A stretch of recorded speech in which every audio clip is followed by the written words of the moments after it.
A girl living in poverty was playing near a corporate building when she heard two men speaking in Arabic about explosives hidden in a limousine. Realizing the target was a powerful multi-billionaire, she ran to warn him just before he got into the car. Her courage not only stopped a deadly attack, but changed her life forever.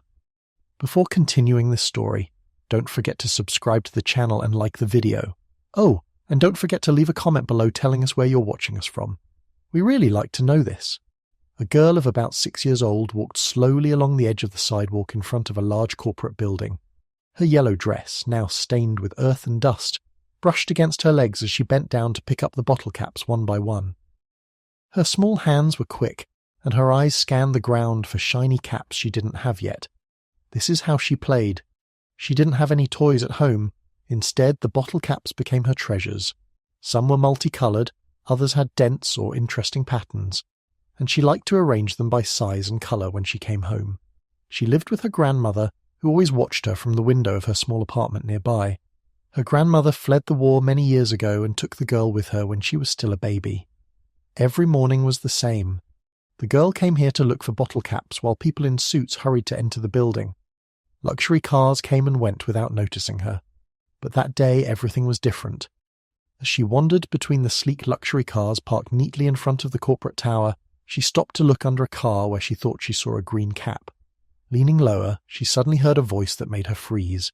It was the language she learned, Arabic. Her grandmother always spoke it at home, taught her words and told her stories in the language. She looked up and saw two men standing next to a black limousine. One was dressed in a suit and dark sunglasses and appeared to be the driver. The other was dressed in traditional Arab clothing, a long white robe and a headdress. They spoke quietly, but the girl was close enough to hear them. At first she didn't understand much, but then certain words came to her with clarity. Words she had heard before when her grandmother told her stories about the war. Explosives, leather, tunnel. And when he sat down, those words took her breath away for a moment. Her small body was paralyzed as she realized that something terrible was being planned. The girl did not move. She remained bent over behind the car with her heart beating wildly. She didn't fully understand what the men were saying, but what she understood was enough. Something bad was about to happen, and it had to do with a person, someone who will soon get into this black limousine. She looked around and saw people coming and going from the building, talking on the phone, smiling, carrying coffee. No one seemed to notice the man's strange conversation. She pressed her hand to the hot asphalt, her mind racing. She thought about running and telling someone, but she didn't know who would believe the girl in the dirty yellow dress who played with bottle caps. The men talked for a little while longer, then nodded and slowly walked away. One headed towards the limousine, while the other disappeared into the crowd. The girl remained in hiding with her small fingers clutching the bottle cap she'd picked up. Then the glass doors of the building opened. A tall man in an impeccable blue suit came out, straightening his tie and politely greeting some people passing by. The girl had never seen him, but she could tell he was important, maybe a boss or even the owner of the company. He walked with confidence, and people seemed to step aside to make way for him. He didn't look at her or at the parked cars. He walked straight towards the limousine. The driver opened the door and remained waiting. The man in the blue suit nodded as he approached, not noticing anything strange. The girl looked at the limousine again and remembered the words she'd heard. Explosives. When he sat down, her stomach turned over. She wanted to scream, to say something, but she didn't know what to do. She felt weakness in her legs and tightness in her chest. She watched his every step with the feeling that each one brought him closer to danger. The girl crawled a little further behind the other car, trying to stay hidden but needing to see. She remembered her grandmother telling her that some people try to hurt others to prove something or get revenge. She had never fully understood it, but now she saw something real, something serious. Her small eyes followed the man in the blue suit as he walked around the front of the limo. War and how important it was to pay attention. She squeezed the lid tighter in her hand, pressing it against her palm. The driver looked around calmly. Showing no signs of distress, the girl could almost hear her grandmother's voice in her head, telling her stories of what people did during the war. She wanted to scream, but she was afraid. She looked at the building. There was no security nearby. People passing by did not seem to notice anything strange. Time seemed to move both too fast and too slow. Just as the man was about to touch the limousine door, the girl stood up. She was still far away, but her head was sticking out over the row of cars. She raised her hand slightly, not knowing if anyone would notice. She opened her mouth to speak, but no sound came out. She was not used to screaming, and her voice seemed stuck. The man stopped, probably to check his phone, and the girl took a step forward. She looked at the driver, then onto the limo, and then onto the glass doors, hoping someone else would notice something. Anything. But no one did it. She was just a girl, and she knew that most people ignored children, especially when they didn't seem to belong there. The wind blew softly, moving her hair across her face. She took another step and tried to speak again in a trembling voice. Still, nothing came of it. She watched as the man finally reached for the door handle, and at that very moment, the words she'd heard before sounded in her mind. Skin, tunnel when he sits down, and explosives. It was real. A man in a blue suit was about to enter a car that might have been rigged for an explosion. She felt like she couldn't breathe. Everything around her, the buildings, the cars, the people, disappeared as she focused on the limo. The driver remained motionless, showing no stress. The man smiled slightly and opened the door. The girl took another step, her heart pounding in her chest. She didn't know if anyone else heard what she heard. She didn't know if anyone would believe her. But at that moment she realized she had to do something. It was just a girl in a dusty dress holding the lid. But she might also be the only person who knew the truth. The girl didn't wait. As soon as she saw the man in the blue suit approaching the black limousine, she ran towards him. Her little feet moved quickly, her sandals clicking on the asphalt. She didn't think about what people would say. She didn't care if anyone yelled at her to stop. She knew she had to warn him. When she reached him, she grabbed the sleeve of his blue suit and pulled with force. The man stopped and looked down, clearly not expecting to see a dirty girl in a yellow dress in front of him. His face at first showed confusion, perhaps even irritation, but the girl did not give him time to speak. She came closer and quickly whispered, "Don't get in the car, it's a trap!" They spoke Arabic. The man blinked and looked at her intently. He didn't know who she was or what she meant. Everything about the situation seemed strange, but something in the girl's voice made him stop. He looked at her again, this time with more attention. Before the man could say anything, one of the nearby security guards noticed the situation and quickly approached. His face was serious, and his hand was already on the radio on his belt. He was ready to push the girl away or call for help, but the man in the blue suit raised his hand and signaled him to stop. The multi-billionaire owner of a huge company behind him looked at the girl again. "What do you mean by trap?" he asked in a calm but sharp voice. The girl took a deep breath. She tried to explain everything as clearly as possible. She told him about the two men she had seen near the limousine, about the one who was dressed as a driver and the one who wore Arab clothes. She repeated to him what they had said, using the same Arabic words she had heard: explosives, skin, tunnel. When he sat down, she said she had learned Arabic from her grandmother and knew what the words meant. She looked into his eyes, hoping that he would believe her. The man listened to her without interrupting. His face didn't show panic, but he didn't smile either. He asked her again, "Are you sure?" She nodded without hesitation. Her hands were shaking, but she did not look away. For a few seconds there was silence around them. The guard remained motionless, watching the girl closely. Behind them, the limousine was still waiting with its driver next to the open door. The man in the blue suit slowly turned his head and looked at the car. He didn't come closer. He didn't try to check anything himself. Instead, he calmly said to the guard, "Let's go back inside." The guard looked at him in surprise but obeyed without question. The multi-billionaire took one last look at the girl and then returned to the building with the security guard right behind him. The girl was left alone on the sidewalk, breathing with difficulty. She did what she could. She told him the truth, but even though he didn't get into the car, she felt like something was still missing. She watched the limousine from where she stood. No one else seemed to notice that anything strange was going on. People walked by without looking at the car. The driver remained near the door, waiting, showing no reaction. The girl felt that the moment was frozen in time, although the man heard her and walked away. She had a strong feeling that this was not enough. Her stomach hurt and her hands were sweaty. She remembered that her grandmother always said, "If you know something is dangerous and you keep quiet, it's the same as helping the danger." The girl spoke, but now she felt she had to do more. She had to find a way to prove that she wasn't lying. She looked around again, trying to think. Then she remembered something important. A few blocks away in her apartment, in a box next to her bed, was her grandmother's old phone. It was no longer in use, but she remembered that it still had a camera. If she can bring a photo or video, someone will believe her. Without wasting a second, the girl turned and started running. She ran past the people who were still outside the corporate building. She walked past the parked cars, past the guards at the door without looking back. Her mind was focused only on the phone. Her legs were tired, but she did not slow down. Her house was nearby and she had walked this route many times, but this time she wasn't just going home. She had a purpose. She had a reason. She needed to prove the truth. Buildings passed quickly by her as she ran.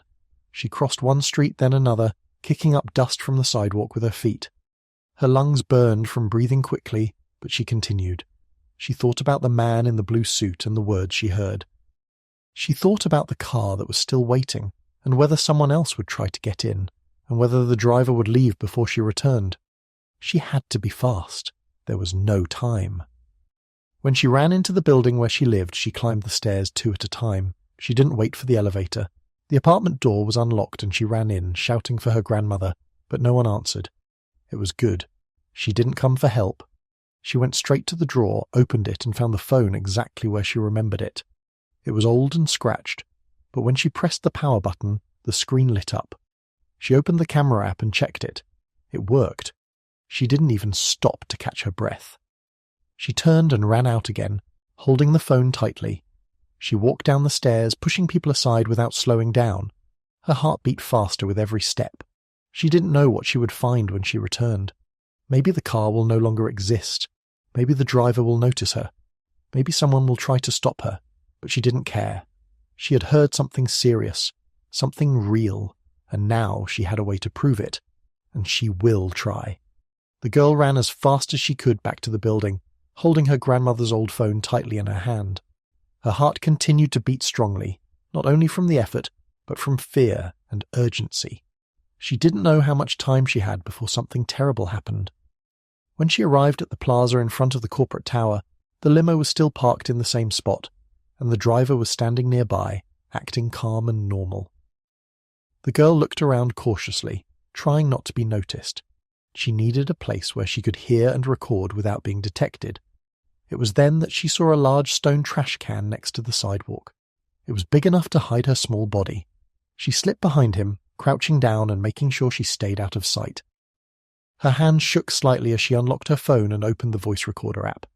She pressed the button and held the phone close, pointing the microphone at the limo.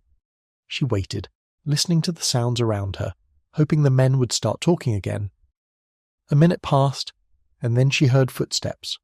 The same 2 men as before appeared next to the limousine. The girl held her breath. She recognized their voices immediately. A quietly speaking driver and a man in traditional Arab clothing. They didn't seem worried or in a hurry. They spoke Arabic as before. The driver leaned over a little and said, "As soon as he sits down, the detonator under the seat will activate." The girl felt a sharp fear in her chest but continued writing. The sheikh replied, "He won't know what hit him." They continued talking in calm voices, as if they were talking about something every day, but the words were nothing out of the ordinary. The girl heard other terms, contract data leak, and it will be quick. She didn't understand what these things meant together, but she understood enough. This wasn't just something dangerous. It was planned, organized, and real. She made sure she held the phone tightly so the audio would be clear. The men talked for a while longer. Then the sheikh looked at his watch and began to walk away. The driver closed the car door and remained motionless again. The girl stopped the recording and slowly lowered the phone. She didn't move right away. She remained hidden for a few more seconds, waiting to make sure no one saw her. She felt like her legs were numb from crouching, and her heart was beating so fast she could feel it in her throat. She looked at the phone screen. The recording had been saved. She pressed playback just for a second. Enough to hear her voices again. It worked. She had proof, real proof.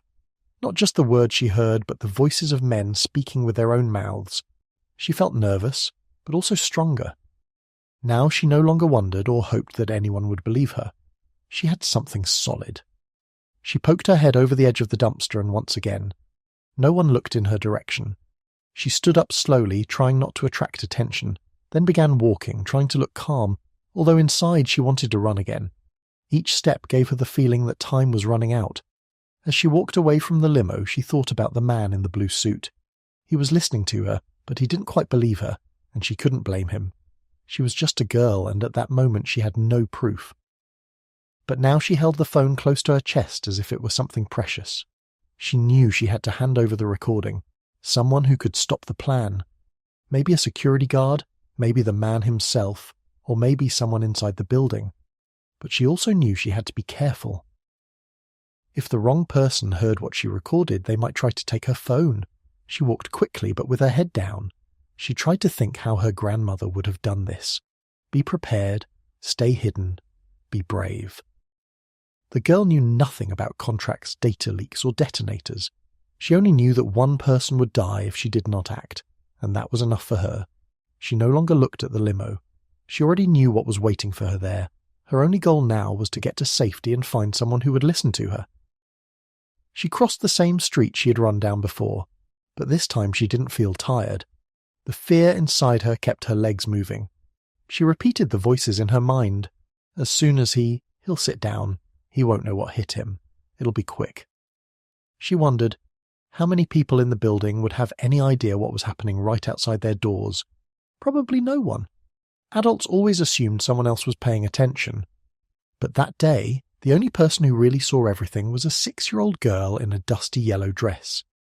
She had no power or money, but she had something the men didn't expect. She understood their language and had proof of what they said. It was enough to change everything. When she finally reached the street corner, she slowed and took a deep breath. She looked at the phone in her hand again. The recording was there, saved and real. She knew she couldn't wait much longer. Something inside her told her there was no time left before the plan would continue with or without the billionaire. Returning to the car, she looked in the direction of the building, even though she couldn't see it from where she stood. It wasn't over yet. She had already done something bold, getting close enough to record the men. But the most important part was yet to come, to convey the truth before it was too late. And with the recording in hand, she had more than just fear, she had proof. With the phone in her hand, the girl pushed open the glass doors of the building and slid into the lobby. The place was large, clean, and full of people walking in all directions, talking on the phone or carrying folders. She felt small there, but she didn't stop. She scanned the room, looking for someone who looked important, someone who might listen to her. Then she saw a woman standing at the reception desk. The woman wore a beige jacket and had a silver badge pinned to her, not a security guard's, but an official one, as if she worked alongside the man in the blue suit. The girl walked up to her, gently tugged her sleeve, and waited for the woman to turn around. At first, the assistant looked at her in confusion, not understanding why the girl was alone inside the building. The girl wasted no time, raising the phone slightly and speaking in a low, but in a firm voice. "I have a recording. They're going to do something bad to your boss." The assistant frowned, clearly not fully understanding what the girl wanted to say, but something in her face showed she was listening. She hesitated for a moment as if she didn't know whether to call security or just leave.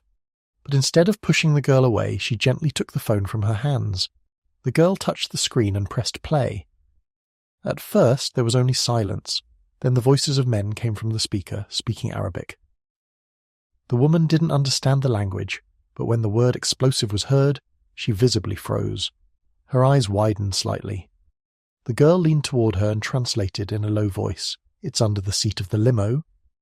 The assistant suddenly turned pale. A worried expression on her face replaced the doubt she'd had a moment ago. She didn't ask any more questions. She gently took the girl's hand and said, "Come with me." They walked together through the lobby, past the security guards. They left the elevator and walked down the hallway, where people stopped talking when they saw them pass. The girl held the phone tightly again, knowing she was finally being taken seriously. The assistant opened the door to a large office. The billionaire, the same man in the blue suit, was inside talking on the phone. He looked upset, pacing slowly. But when he saw the girl entering with his assistant, he stopped mid-sentence. He told the person on the other end to wait, and hung up without finishing the conversation. He looked straight at the girl, then at the assistant, who handed him the phone back. "She says she has something you need to hear," the assistant said, still pale. The girl took a step forward. This time she didn't tremble like before. She started from the very beginning, telling him about the men near the limo, what she heard, the words in Arabic, how she warned him earlier, how no one believed her, and how she went home to get the phone and prove she wasn't lying. Then she played the recording again. The room remained silent as the voices continued to sound. The billionaire didn't move, didn't interrupt, just listened with rapt attention. When the recording ended, he slowly looked up and looked at the girl with a very serious expression. He didn't shout, didn't laugh, didn't doubt that the girl might be right. Instead, he asked in a low voice, "Are you sure?" The girl didn't look away, just nodded once. She had already repeated the story so many times in her head that she was no longer afraid to say it out loud. The billionaire remained motionless for a few seconds, thinking. He was no longer confused like before when he was outside next to the car. Now he understood that the warning was not the girl's imagination. It was real, recorded, and dangerous. The assistant crossed her arms, waiting for his reaction, still with a tense face. The girl clutched the phone to her chest again, as if it were proof of her courage. She didn't know what the billionaire would do, but she felt something change in the room. This time, no one would ignore her. No one would say that she misunderstood things, not after hearing the voices themselves. The billionaire finally sighed slowly and looked out the window, where the limo was still parked outside. Then he looked back at the girl. "You did the right thing," he said in a voice quieter than before. He looked at the assistant. "Call security now and the police." The woman nodded and ran out the door. The girl remained where she was. She didn't know whether she should sit and leave or talk again, so she remained silent. The man in the blue suit sat at his desk, no longer possessing the calm and confidence he'd had this morning. He ran a hand over his face, and for the first time he looked worried, not about money or business, but about staying alive. He looked at the girl again, no longer as a stranger, but as the only person who truly understood what was happening. She didn't smile or relax. She knew the danger wasn't over yet. The recording only proved what she'd heard, but the bomb was still in the car. The men who had planned everything were still around, and although the billionaire finally believed her, she knew one more thing. Now that the truth was out, everything would start moving fast, and they needed to act before the detonator did. He didn't thank her. Not yet, but that wasn't necessary. The fact that he trusted her was enough. She knew he couldn't ignore it. Not anymore. The billionaire wasted no time. As soon as the assistant left the office, he picked up the secure line and called someone directly. He spoke calmly, but in short, firm sentences. The person he contacted was a retired federal agent, someone he trusted in matters of personal security, an advisor who had helped him in the past. The billionaire gave him a brief summary of the situation and asked him to come to the building immediately. Within minutes, the retired agent arrived. He wasn't wearing a uniform, but his serious face and determined movements clearly showed that he was used to handling emergency situations. The girl remained in the office with the assistant, while the billionaire and the agent quickly walked down a side corridor to the security control center. The building had a monitoring room where all camera footage. They entered, gave a few quick instructions, and security personnel cleared the area. The billionaire explained to them what they were looking for. A technician began reviewing hours of footage from the lobby, garage and side entrance cameras. First, they reviewed the footage from the same morning. The front entrance camera showed the chauffeur arriving before everyone else. He looked calm, dressed professionally, and acted like he belonged there. He parked it, got out, and checked the car naturally. But then they noticed something odd. At one point, the chauffeur opened the back door of the car, looked around to make sure no one was around, and leaned inside for almost a full minute. There was no reason to do that. It wasn't part of a routine inspection. Then they rewound the footage to a day ago. The same man, in the same uniform, appeared on the loading dock in an area outside chauffeurs usually weren't allowed to access. He walked around there as if he knew the place. It was another red flag. Then they played back the footage from 2 days ago. It showed the chauffeur arriving before dawn. No one else was around, and the building was still locked. He opened it, reached under the back seat, and seemed to carefully place something there. The camera angle wasn't perfect, but the movement was clear. The billionaire didn't speak as he watched, but his jaw was tense. The retired agent leaned forward and said, That's enough. She was right. This is real. The billionaire nodded slowly. He gave the order to alert the police but asked them to respond with caution, without lights or sirens. He didn't want to cause panic. He then ordered the building's entrance to be evacuated, but instead of announcing a bomb threat which would have caused chaos, they used a different pretext. An assistant called the maintenance department and instructed them to begin a fake evacuation due to a supposed gas leak. This way, people would leave in an orderly manner unaware of the true danger. Over the next few minutes, the lobby began to empty. Workers, visitors, and employees filed out calmly. Security guards remained at their posts, but were instructed not to mention the real reason.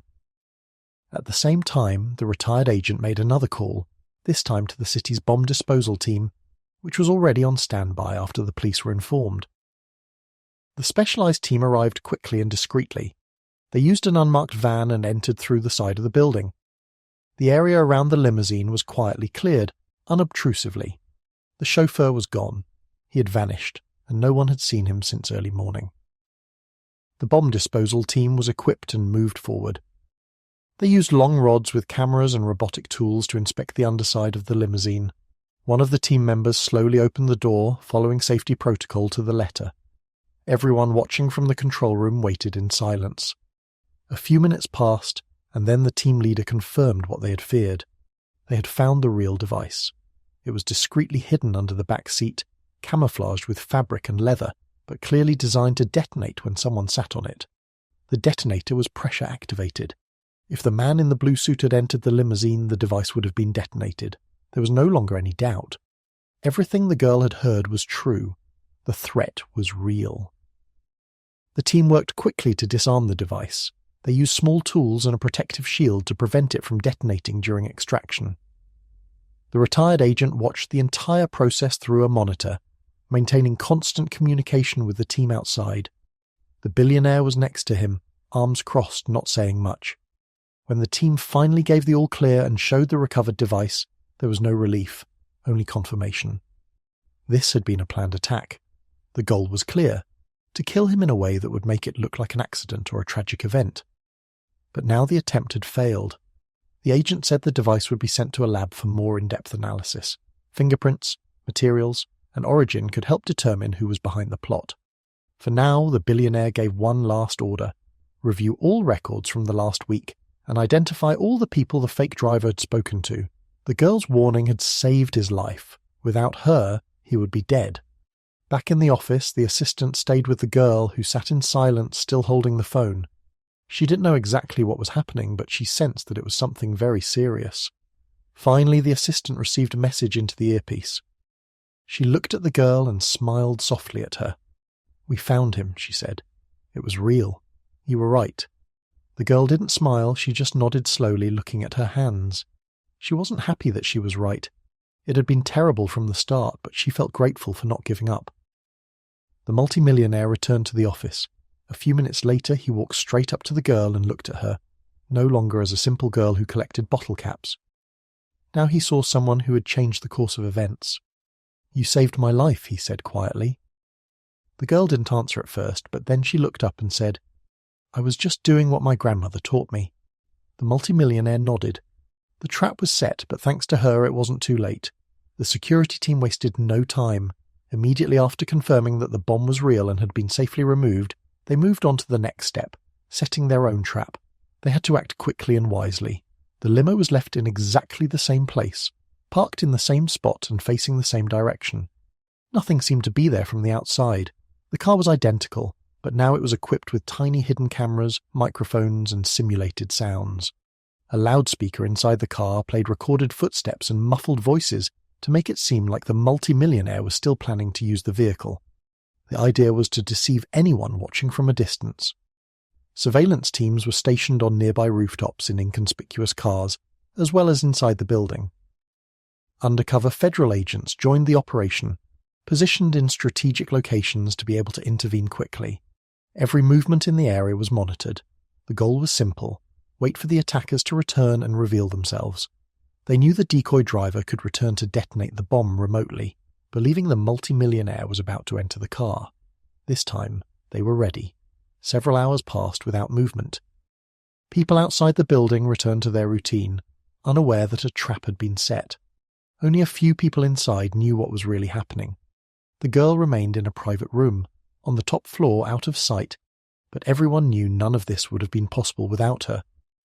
The security team remained on alert. They watched the live camera feeds with rapt attention, looking for any signs of suspicious activity. Finally, just before sunset, the driver returned. He was wearing the same clothes and walked slowly with a calm expression on his face. He stopped on the other side of the street pretending to be relaxed, like someone who was simply finishing a shift or checking a car. But the agent saw everything. His eyes kept moving toward the limo. He slowly crossed the street and stopped next to the driver's side mirror. He adjusted it with one hand while the other slid into his pocket. The surveillance team watched with utmost attention. This moment was critical. This movement could mean he was about to activate the device, the very one he didn't know had already been removed. The man didn't notice that several people around him were undercover agents.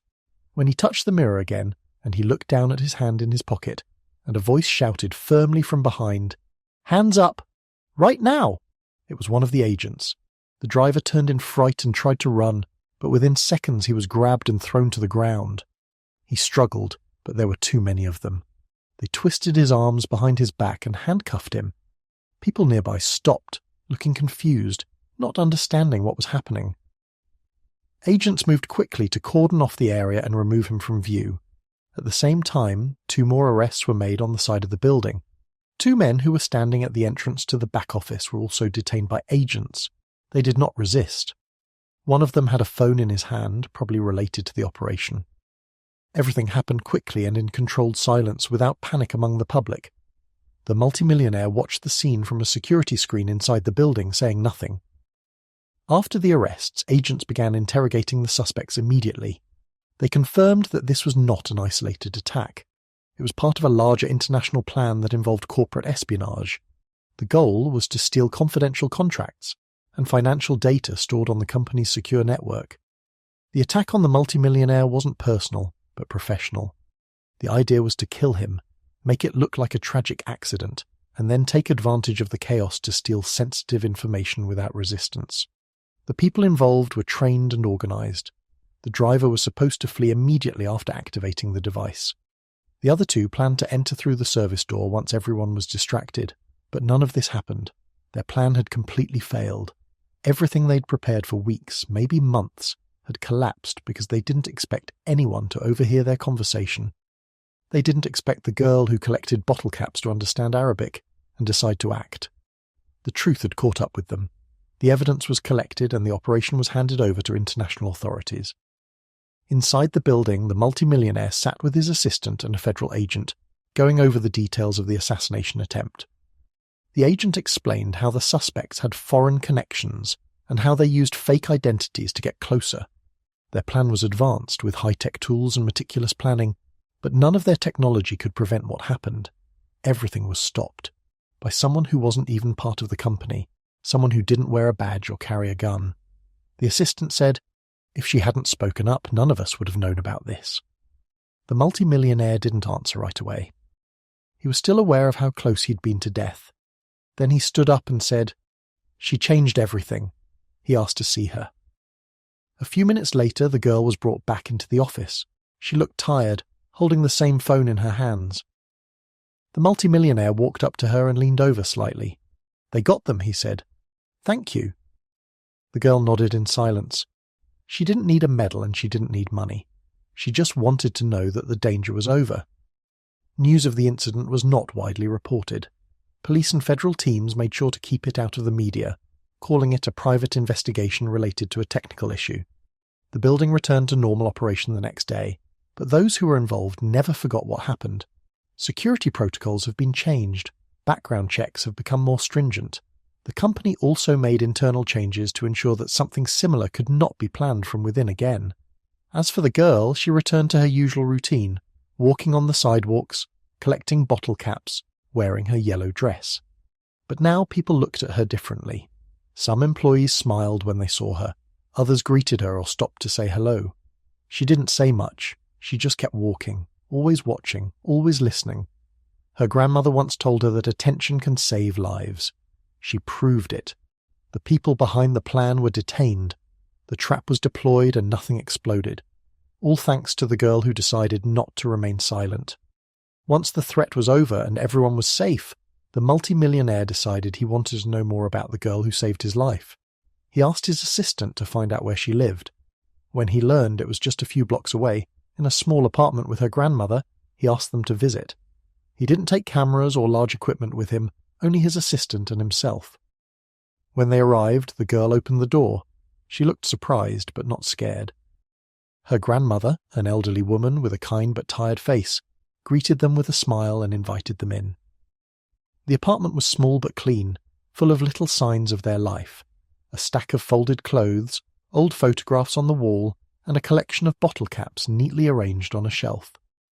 The multimillionaire sat down and began asking the girl questions. What does she like about school?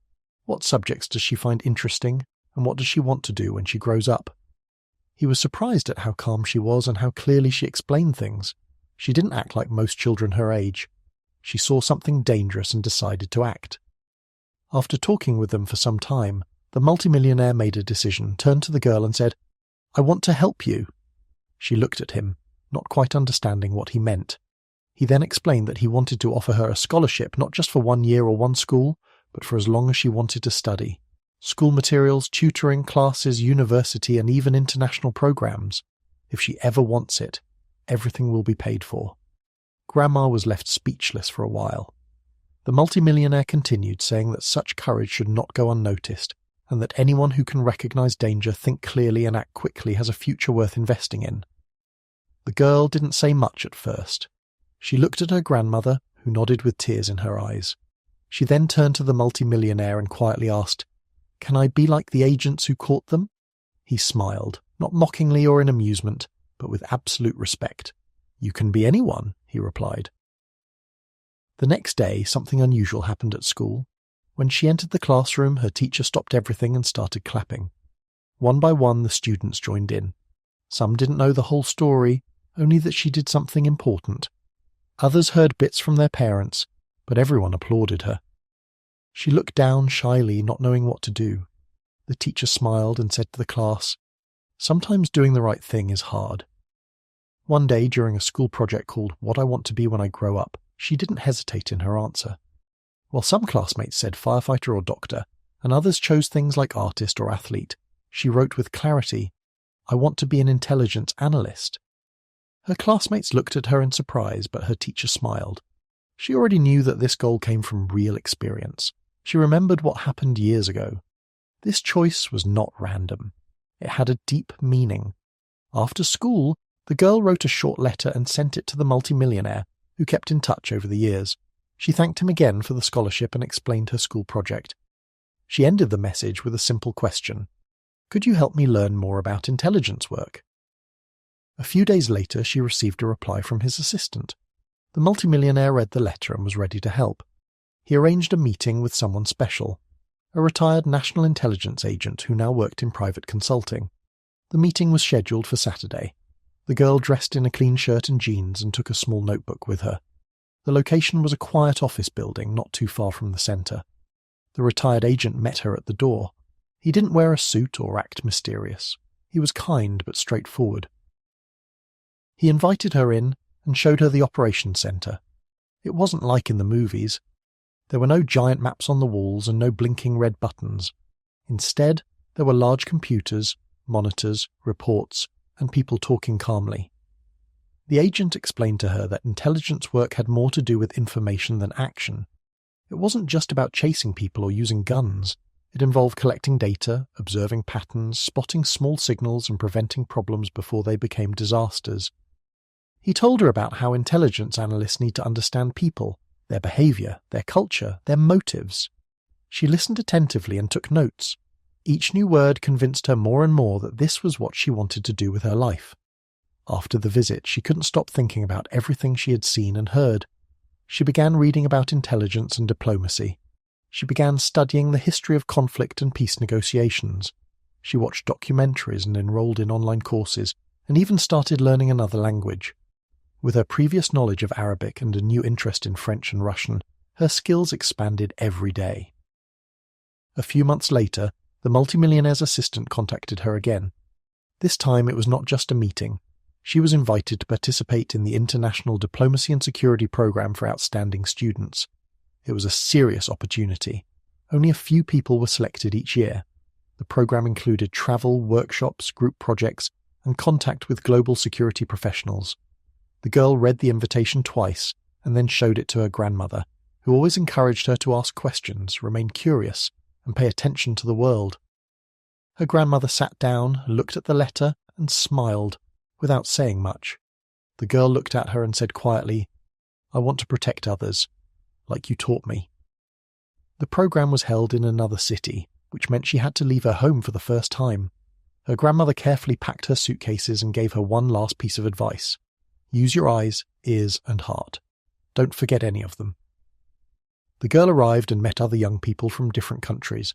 Some were nervous, others overconfident. She remained silent at first, but watched attentively. The seminars covered international threats, cybersecurity, humanitarian crises, and negotiation tactics. During group simulations, she wasn't the one who did the most talking, but her strategies worked. She spotted weaknesses in false intelligence and offered clear, calm ideas when teams were stuck. Her instructors noticed her sharp thinking and patience. She was in no hurry, waiting for the right moment to act, just like I did when I was a little girl, then hidden behind a stone trash can. What she studied in the program was not just theory. It was connected to what she had already experienced. She understood why time, detail, and courage were more important than anything else. As the program progressed, the girl, now a young woman, began writing short essays and reports. She kept a notebook where she wrote down everything that worked, what didn't work, what surprised her, and what scared her. She didn't want to become famous and rich. She wasn't interested in being a boss. She wanted to be useful. She wanted to be in the room where decisions were made, not to tell people what to do, but to help leaders see what they might not have noticed. Her mentors began to give her more challenging tasks. One of her mentors told her, "You see things that others ignore." It became her quiet strength. She remembered how a simple day collecting bottle caps changed her life. Not by luck, but because she noticed something strange, listened carefully, and took it seriously. Now her journey was just beginning. She had a long road ahead of her with a lot of learning, mistakes, and growth. But one thing was already clear. The girl who once warned a multi-billionaire about a trap was transforming into someone capable of protecting many more people, and she was just getting started. Emily, now an adult, stood up with pride when they called it a graduation ceremony. She completed her BA in International Relations with distinction. Years of effort, concentration, and sacrifice have brought her to this moment. Her grandmother sat in the front row, smiling and holding back tears. Emily wore a traditional robe, her hair neatly pulled back, and a simple brooch around her neck, the same one she had received during her international diplomacy program. While others took photos, clapped and waved to their families, Emily remained calm. She didn't think about parties and holidays. She was already thinking about her next step. A few weeks after graduation, she received an invitation to join a confidential internship program associated with national security services. This was not announced publicly. Only a few candidates were selected each year. She immediately agreed. Her knowledge of languages, political systems, and previous experience made her a strong candidate. But besides that, she had a story that connected her to real events, real solutions, and real dangers. And now it's time to return to the place where it all began. Her first assignment in the new program was unexpected. She was sent back to the same company where, years ago as a mere child, she had discovered a dangerous conspiracy. This time she came neither as a visitor nor as a student. She came as a secret agent in practice, working under a new name and identity. She carried no weapon or visible badge and blended in with the regular staff. She was assigned to the communications department, where she had access to certain internal systems and information flows. It wasn't long before she noticed signs of activity and strange, regular login patterns, unusual interactions between employees, and data access requests that didn't make sense. Most ignored these small signs, believing them to be technical glitches or simple administrative errors. But Emily knew more. She silently recorded each case, double-checked names, and compared shift schedules. She noticed that a small group of employees did not have a clean history and verifiable references. They were recently hired and were already trying to gain access to high-level information. Although their positions didn't require it, Emily took her time, watching every step with caution, using her prior knowledge of the building, its structure, blind spots, service entrances, and unobserved areas, prepared a detailed internal report. She introduced him only to the Director of Homeland Security, the only one with authority to communicate with national agencies. A joint investigation was initiated in a discreet manner. This was not a scene from a movie. There were no dramatic clashes or loud accusations. Step by step, the suspected employees were kept under surveillance. Their online activity was tracked, and their communication history was analysed. They were confirmed to be part of a new international digital espionage group. Their plan was to use their positions within the company to send confidential information to an outside contact. When the time came, a quiet arrest operation was organised. Emily coordinated from the inside, directing traffic, directing agents to restricted floors, and confirming identities. When it was all over, several people were arrested, and a major digital security breach was prevented. This time it wasn't about a bomb under a car, it was about data. But the risk was just as real. After the operation was completed and the situation was brought under control, Emily received a message. The company's CEO wanted to see her. She knew who it was even before she opened the letter. It had been years since they had last met, when she was a child holding an old recording phone. She took the elevator up to the top floor. The design was different, more modern now, but the atmosphere seemed familiar to her. She walked into the office and a man was standing by the window. He turned and their eyes met. For a moment no one spoke. Then he smiled slightly and took a step forward. Emily said, "You've grown up." She nodded, straightening up professionally. Her posture was confident, her face calm. She no longer looked like the girl he remembered. However, everything about her still conveyed the same seriousness and concentration. "You saved my life twice," he said. Emily looked at him for a moment and replied, "Did you give me life?" He nodded, understanding exactly what she meant. There was no need to add anything else. Both knew how far they had come. He invited her to sit down and they talked for a few minutes about the operation. He was already informed, but hearing it directly from her made it more personal. Emily explained the process, how she noticed the details, followed up on them, and helped prevent another major crisis. The multi-billionaire listened with full attention, did not interrupt or ask unnecessary questions. When she finished, he leaned back in his chair and said, "It looks like the same girl from all those years ago, only in a new uniform." Emily smiled slightly. "I feel like I never left this place," she replied. He looked at her with admiration, not because of her age, title, or position, but because of what she did. Before she left the office, he asked her one last question.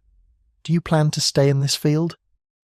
Emily stood up and answered firmly, "Yes, there is still much to do." He shook her hand with respect, not as a multi-billionaire to a young intern, but as a professional to a professional. The conversation was brief, but significant. They both knew that their paths had crossed again for a reason. As Emily walked out of the building, past the same sidewalks where she once collected bottle caps, she looked around and noticed changes. The street was busier, the buildings more modern, but deep down the heart of the place remained the same. She walked past the very spot where she had crouched behind a dumpster as a child to record a conversation that would change her life. Now she returned not as a child, but as someone prepared, trained, and focused. Her mission is not over. In many ways, it was just beginning. The circle closed from the girl who heard whispers in Arabic to the woman who infiltrated through strategy, skill, and patience. Emily didn't need applause or headlines. She knew who she was, and she knew what she wanted to do. And wherever her path led, to another company, another country, another operation, she was ready. Because she had already proven twice that careful observation and bold action can change everything. At 49, Emily became the director of one of the country's main intelligence agencies. Her journey was long, filled with study, fieldwork, and years of careful decisions. She went from a girl who collected bottle caps and reported dangerous conversations to a national security leader responsible for protecting her country. She didn't take shortcuts. Every position she held was earned through hard work. And when she became a director, She did not forget her past. One of her first major projects was a new national education initiative that she personally developed. Attentive Eyes. Attentive Eyes. It was a program for schools designed to teach children to observe their surroundings, trust their instincts, and report signs of danger, just like she did as a child. The program was not about fear and mistrust, but about awareness. Trained agents and teachers worked together to teach students how to identify risks without panic. The goal was simple: to teach the next generation that they can make a difference no matter their size or age. The Mindful Eyes program was launched in over 100 schools during its first year. It included interactive classes, real-life examples, and simple tools that children could use if they noticed something suspicious. Emily personally visited several classes, speaking directly with the students. She told them her story, not all the secret details, but enough for them to understand that being observant and raising their voice matters.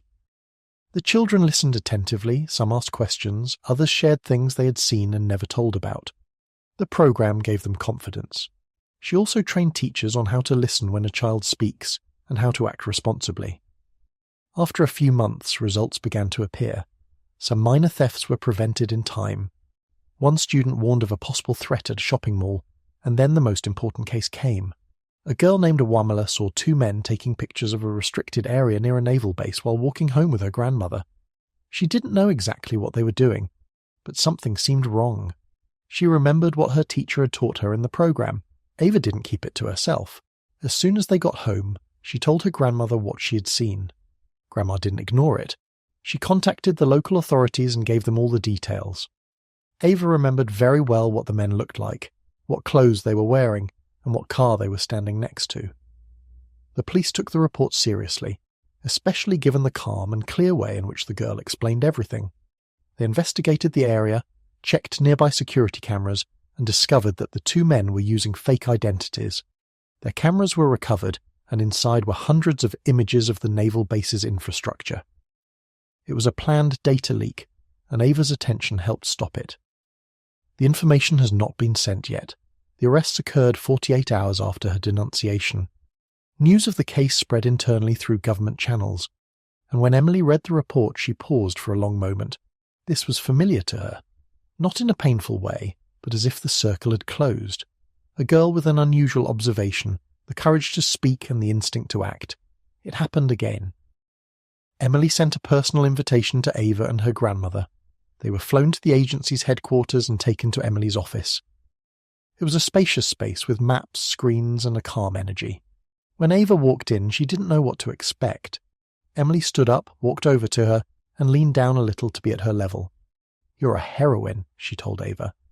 Ava looked at her in surprise. Her grandmother smiled with pride. Emily showed her around the office, introduced Ava to some analysts, and explained how the photos she had reported could cause serious damage. "You saw something and said something," Emily told her. "This is for your eyes, for noticing what others ignored." Emily made another visit that same week, this time to someone she hadn't seen for years.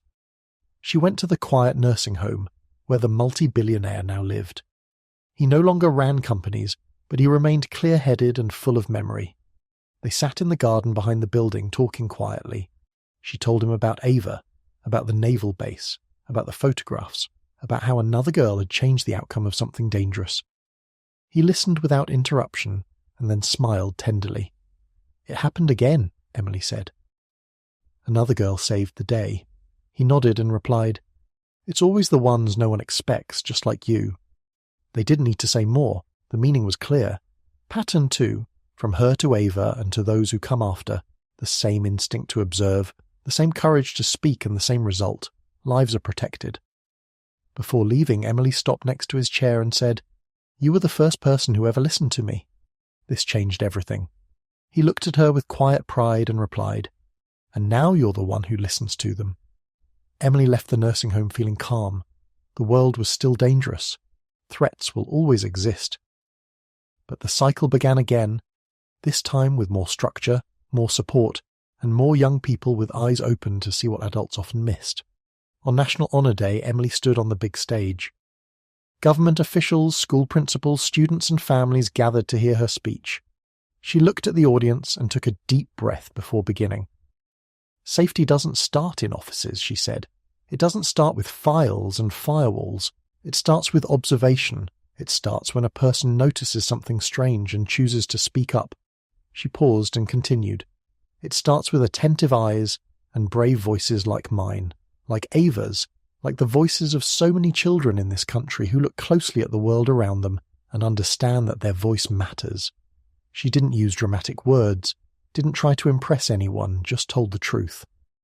After the speech, families came up to thank her. Teachers shook her hand, students asked her questions, and she answered them all. For Emily, this wasn't the end of the story, it was a continuation. The idea wasn't just hers anymore. She had grown, reached new people, and begun to shape a future where children not only learned to behave, they learned to protect. That night, back in her office, Emily sat at her desk, opened a drawer, and looked at the small collection of objects she always kept nearby. One of the objects was the original phone she'd used as a child, the same one she'd used to record that first conversation all those years ago. It no longer worked, but it was a reminder. She smiled, put it back in the drawer and carefully closed it. Her agency had received more messages from children in the last 6 months than in the previous 5 years combined. Most were minor, but a few were serious. The point wasn't that every child would save the world. The point was that they knew they could. Emily turned off the screen and looked out the window. The city below was bustling with activity. Somewhere, maybe another girl or boy was observing something strange, wondering what to do, and perhaps, thanks to watching eyes, would decide to speak up. The voice that had once saved one life now spoke to 100 others, and soon, many more voices would be ready, because the cycle had begun again and would not stop. Finally, we've reached the end of this story. I'm so glad you made it this far. Tell us in the comments what. What do you think was the best or worst part? Don't forget to subscribe to the channel. See you in the next story.